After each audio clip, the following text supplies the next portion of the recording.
Mieux informer pour mieux comprendre. La transparence dans le secteur extractif était au cœur des échanges à Orodara.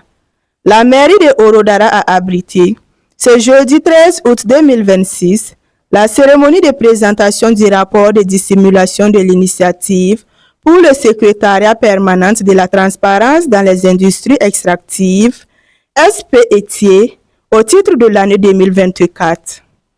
La cérémonie a été présidée par le premier vice-président de la délégation spéciale, Sidiki Mathieu Traoré, qui a procédé à l'ouverture officielle des travaux.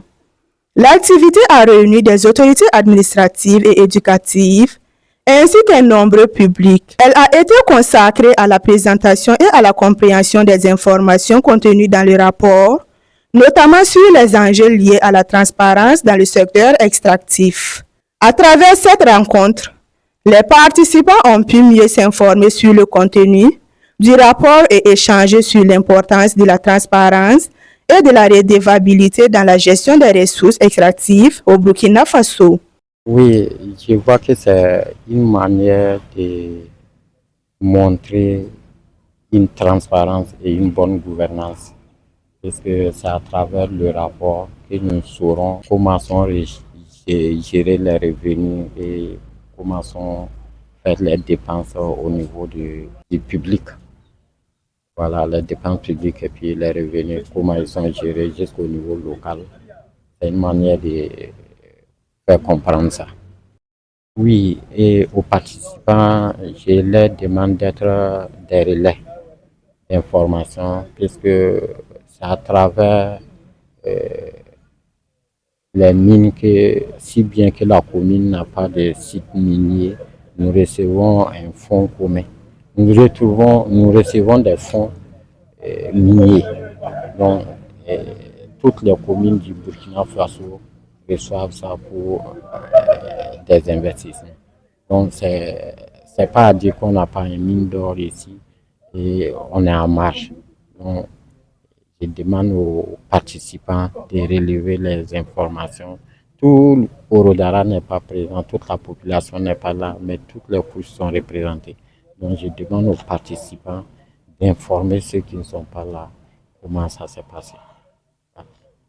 L'ITIE Burkina Faso est une structure rattachée au cabinet du ministre de l'économie et des finances, chargée de voir donc comment les ressources extractives, pour simplifier l'or, l'argent, les carrières, comment c'est géré. Est-ce qu'il y a la transparence dedans?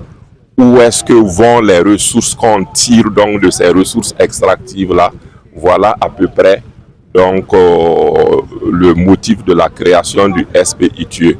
Il y a un motif bien particulier parce que l'objectif également c'est de porter l'information à la connaissance de tous les acteurs, toute la population locale, pour que les gens sachent ce que nous rapporte l'or, l'argent, comment ces ressources-là sont utilisées. Il faut que toutes les populations de toutes les localités le sachent parce que, comme on le dit, l'or doit briller pour tout le monde au Burkina Faso sans exception.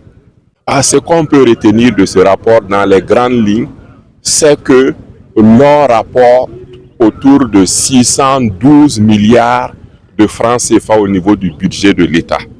Pratiquement 15 à 20% du budget de l'État provient des ressources de l'or, notamment les impôts qui sont payés. Également, l'or contribue pour 15% du produit intérieur brut. Ça veut dire toutes les richesses au niveau du Burkina Faso, l'or représente 15%. Également au niveau des exportations, ça représente une grande part.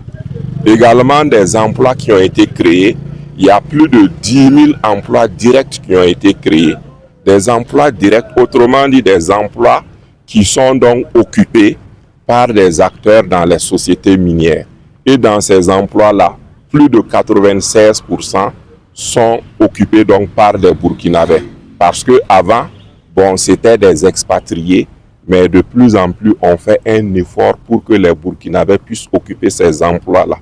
Et des mesures sont prises dans ce sens.